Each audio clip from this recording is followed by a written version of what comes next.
Lumaki itong bangka na to. Biglang laki. Ayun, may takip na rin pala. Oh, may mga... Ayos na, no? Mahirap yung fiber mga sulok-sulok. Oh, yung mga singit-singit, ano? K13U. Aba, malapad pala ito. Matindi. Ayun, yung kay mga kasoyo. Yung lagayan ng ilisi doon sa kwartong yun. 6,000 pa ang pakyaw.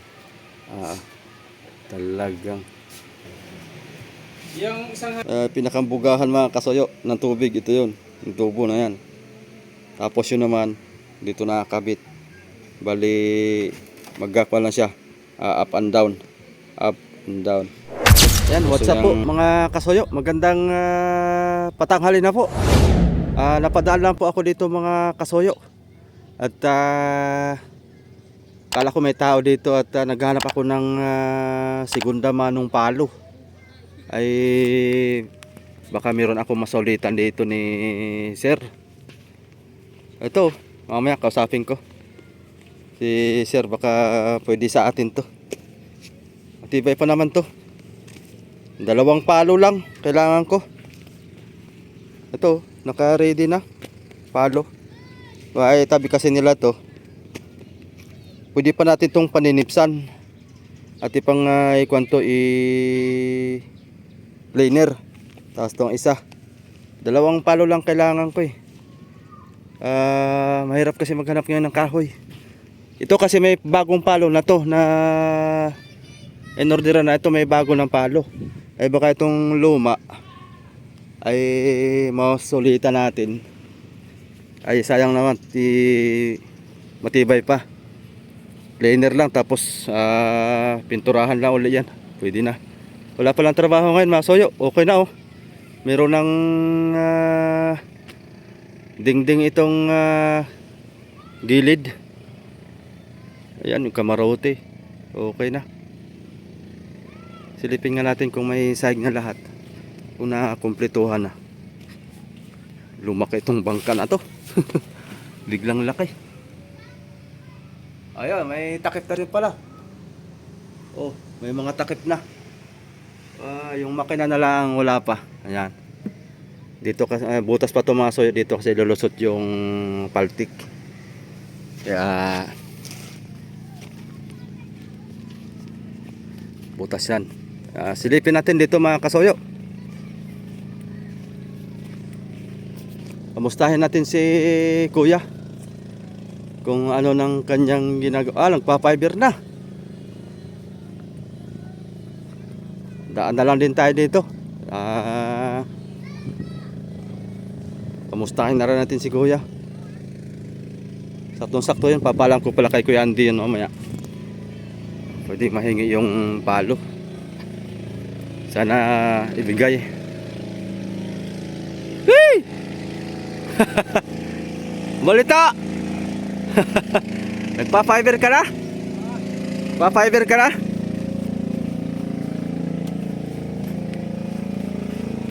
Kat muna tayo mga soyo. Ba? Talagang. Dito na tayo doon. Wala. Patay lang yung music mga kasoyo at mga copyright tayo. Opya. Ba. Pinaiber na.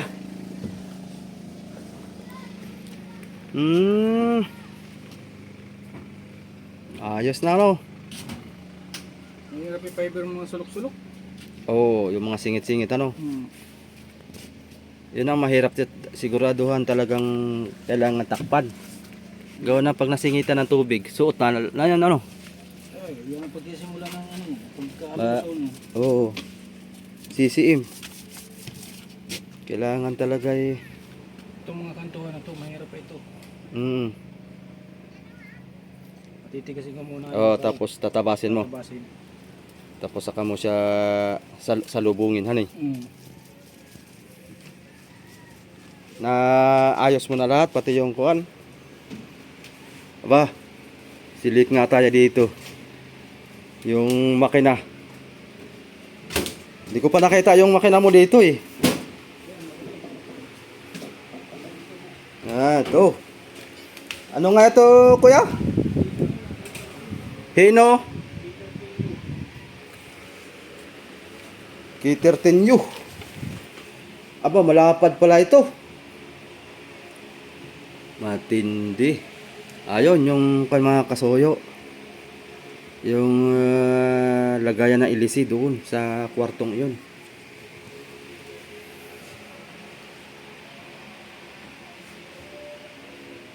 Ito ang loob niya, no? K13U. Lapad pala nito. Palapad style. Oo, parang nakahiga. Nakahiga siya, oh. Ang galing, ano? Saktong-sakto yung makina rin dito, oh. Siguro may... Ang lapad nito may mga 1 meter. May git pa siguro. Oh. Galing. Pinawelding ko na yung kanyang water cooling ko. Saan? Yan. Ah, ito na, ito na. Aba, finish na. Mahal pala ng pa-welding yan. Magkano? Yun lang ang inabot ng 6,000 eh. Uy! Yung naging usapan namin dyan. Talagang matindi, ano? Yung mga naggagawa ng tambutso ng motor, yung pinagpa-welding ko niyan. Sa Infanta? Hindi, doon pa sa Batangas. Layo, ano? Talaga. Nagbili ako ng pyesa, ng materialis.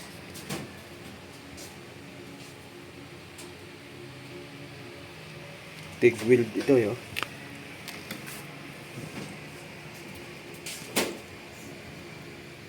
Pinong-pino yung pagka hinang talaga pa. 6,000 pa ang pakyaw. Talagang. Yung isang haba na ganyan, no? Pagkano ba yun? 200? Yung isang pagganon lang. Oo. Isang ganito. Ayan yan. 200. 200. Ay, discounted pa nga daw yan eh. Siguro per sukat sila, no? Ewan, paano nga? Oh, bakit hindi pa ito na full weld? Ito ah. Hindi, bracket lang yan. Ah, wala itong butas dito. Ito yung pinakanlusutan ng tubig, no? Oh, yung sa loob niyan. Tubig ang loob niyan. Ang laman. Tapos tubig ang loob nito. Tapos yung tubig dito susuot din. Papunta sa tambotso, di ba ga? Hindi. Yung papunta sa LSE. Papunta sa tambotso. Yes, Tapos sa labas. papunta sa ilisi. Ito yung nakabuntog doon sa ilalim. Oo. Pinakailalim ng ilisi ito. Nandito yan sa box na to eh. Ay, itong box na to. Dito may kakapit. Sa loob niyan. Tambotso pating. Papuntang ilisi. Higop, papunta doon. Ito yung pinakang kanya ilalim. Diyan na rin yung pinakang water cooling para nakabuntog sa tubig. Para lagi siyang malamig. Anong kapal nito, kuya? Ano yan? Parang 1 point... Itong kapal na to? Hindi. Parang manipis ito. Oh, manipis yan. Ito ang makapal. Oh. Dapat 1.8 yata, 1.5. kailangan talaga makapal yan, kuya, kasi water cooling yan eh. Mayroon pag butas. Madadamay ang kuwan. Dadamay ang makina. Oh. Kasi pag naghigop yan, wala na. Ay pag nabutas, diretso na tapon hanggat sa maubusan ng tubig. Yan ang pinakang mahirap mga kasuyo. Oh, wala kung gano'n ka tatagal yan sa tubig. Ay kung pure stainless lang sana ito eh. Kung pure stainless naman ay huwag lang kalawangin talaga. Kaso nga lang ang stainless ko ay nakakatakot din. At yung iba bagay na bitaw. Yung parang nabitak. Yung iba kasi dito, nakapagsubok na ng yung mga water cooling sa bangka ditong mga pamiwasan. Oh. Naggamit sila, ano, narinig ko lang sa kwento. Gumamit sila na stainless kasi ang stainless nga naman maganda at madaling lumamig yung tubig. Oo. At saka ang advantage pa ay hindi kinakalawang. Oo. Eh, mabukat-mukat nila bigla na lang napupunggal. Sa pinag-weldingan. Oo, Hindi, dapat kasi noon, napupunggal tapos lagyan ay nila ng mga bracket na marami. Kasi ang stainless mas malambot kaysa sa... bakal. Oh. Para siyang nalutong ba? Yun yung ang dahilan para. Nagkaroon ng ano yun, nagkaroon ng vibration, kaya nagkaroon na ano siya. Oo. Parang nagalaw-galaw. Oo. Hanggat sa katagalan ay nabitaw.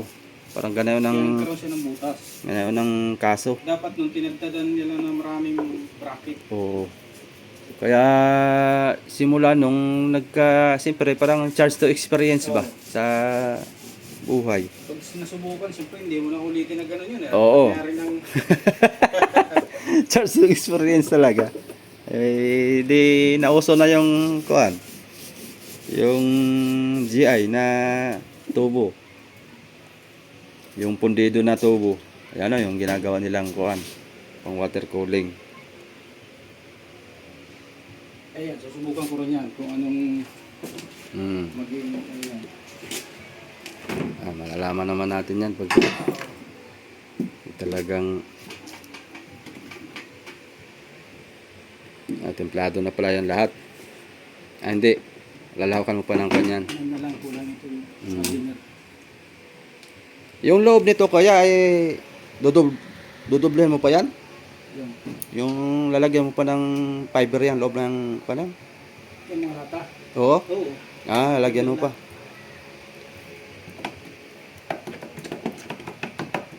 Sabagay, pwede naman tong kahit nakalutang na basta't loob na Importante yung labas na muna, finish na. Di baling ito pag nakalutang, saka gumawa na nakalutang na. Pwede na. Para secure na pagka dating ng amihanin. Hindi na pwedeng iwanan ito na hindi nakabubaat. Baka ito kunin. Ano naman to kaya takip to? Di, dyan sa ano. Dito sa housing ng LC. Housing. Ginagawin ko muna kasi pag doon ko pinunasan, matulog masyado rin siya, baka tumagos din siya.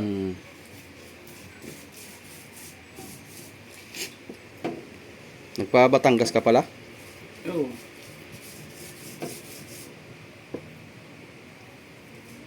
Sinundo ko pati yung bayaw ko na nagkasakit. Yung accident sa motor. Ay kamusta na ang kalagayan na yun? Okay na? Ayos naman na. Recover na lang. Recover na.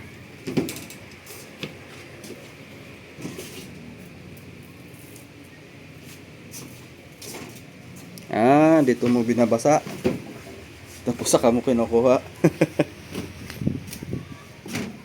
Saka mo tinatapal. Magududugyan mo na lang ng konti. Punasan na lang ng konti.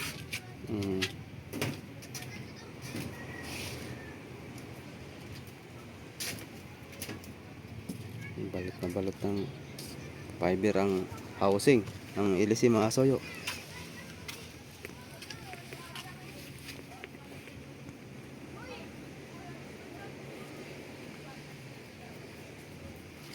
Yung ginawa mong kuan pang liko-liko. Nandun sa kabila ayun. Nasa kabila.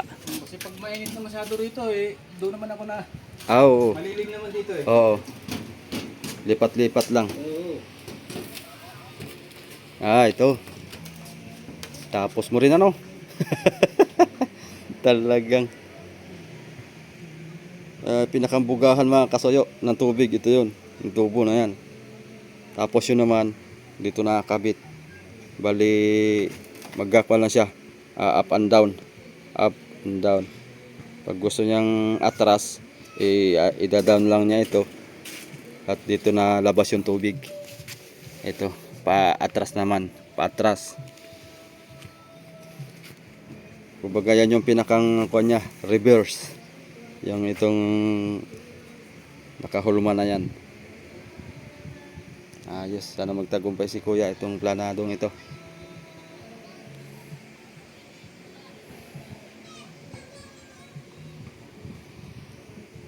Sana tayo makahanap ng palo. Para baka mamaya maggawa kami ni Amigo Vic. At ayun bangka tripulsyo. Palo lang ang aming ulitin tapos yung na dito sa unahan. Di ba't may lubak yung kabangka ko dito? At doon natapon yung tubig sa ilalim tapos may palo sa gitna.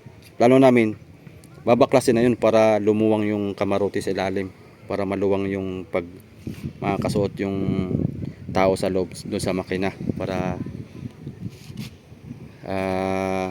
maluwal. Ayan o. Kargado na yata ang Lady Bean. Ano yun? Naibaba na masoyo. Lady Bean. Bagong kamarote. Bagong kawayan. Dito yun. Naibaba na. Ay tabi yung bugsa.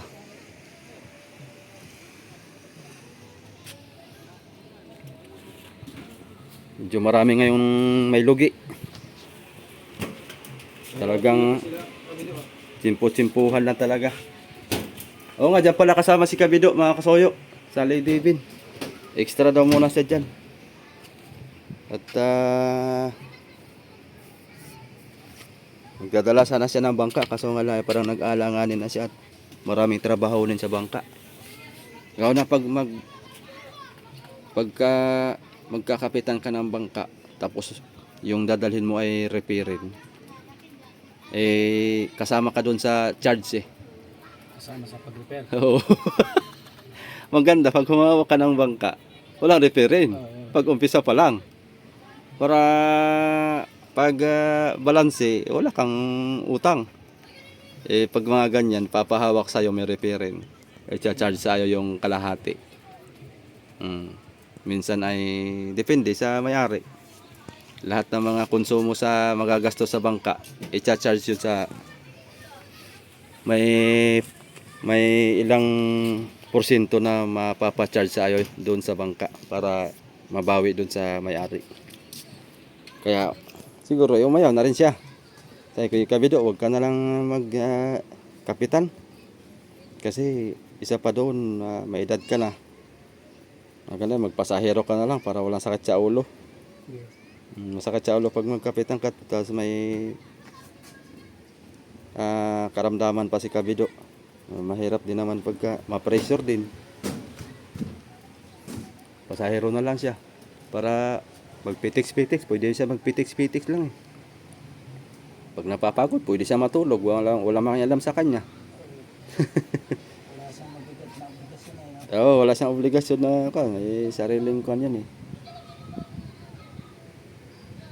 Pagka pasahero ka, Pagka kapitan ka, ultimong galaw ng tao, dapat monitor mo. oo, pag ikaw kapitan talaga, monitor mo lahat. Hindi ka pwedeng pa pitiks-pitiks. Ayan. Nakita na natin yung makina dito mga kasoyo. Nagpasyal ako dito, naghanap ako ng palo. Papalitan ko yung palo ko sa unahan, doon sa may gitna. Dadawahin ko ng palo. Ay, merong pinaglumaan kasi doon, matibay pa. Ay, hindi nila gagamitin. Papaalam po kay sir kung pwede kong sulitan kung magkano. Hindi hingi, sulitan na lang para hindi makakaya. Pero luma na pinaglumaan dito ah. Pero ari pa. Planer lang katapat nun, tapos pintura, pugi na uli yun. Hirap kasi maghanap ng kahoy ngayon. Yung matino-tino. Kasi pag good lumber naman, yung mga hindi ari, pagpalo. Madaling mabali. Balutin mo na ng fiber. Balutin ng fiber, ano? Kahit isang layer lang eh, di kung tumagal ng makaprotect siya ang mga 2 taon eh, di Oo. makanibago.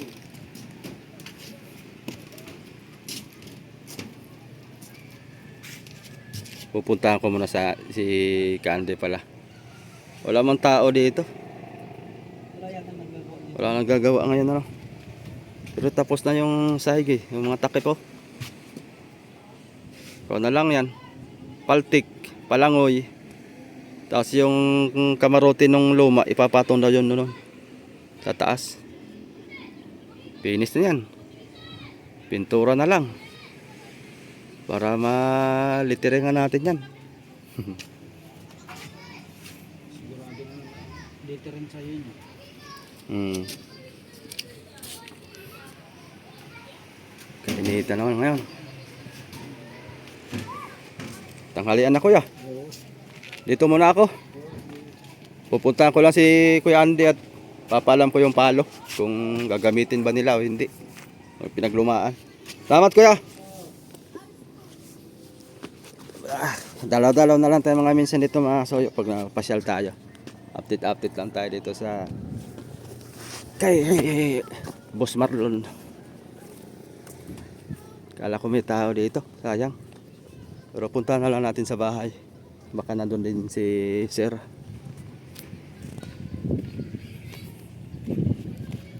Kargado ng Lady Bean oh. Ganda ng lutang talaga ng Lady Bean.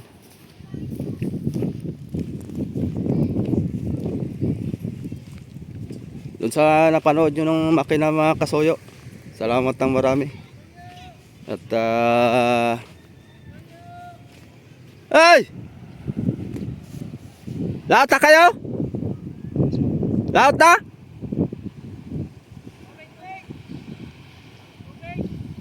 Tubig! si Kasoyo Bido nagtatawag oh. Nangarga daw sila ng tubig.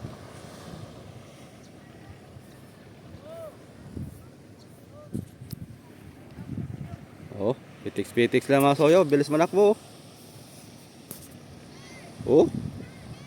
4D32 ang makina niyan.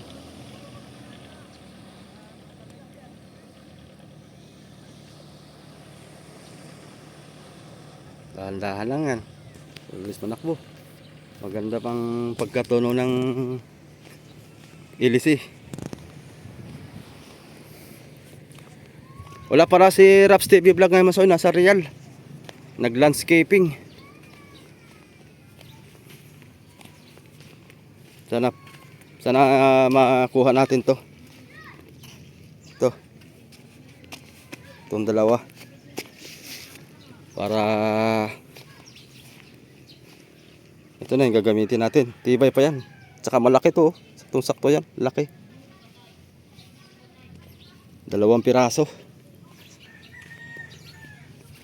Paano mga kasoyo? Palike na lang po na ating video. At yun lang po yung update natin sa ating pamamasyal. Kasunod nating trabaho nin mga kasoyo yung bangka na. At tapos na tayo sa makina, yung bangka naman na ating asikasuhin. Yung mga wirings, kasi yung mga wirings doon lagas na. Tapos magdagdag kami ni amigo ng ilaw doon sa gilid, bukod. Floodlight ang aming nilalagay, tig-3. Tapos yung palo, tapos repaint. Yan, okay na, madali na yun mga kasoyo, kasi yun lamang natatrabahunin. At pag may material yan, tuloy-tuloy ng trabaho. Yun, update na lang tayo sa susunod mga kasoyo. Maraming salamat po sa lahat ng mga nakasubaybay.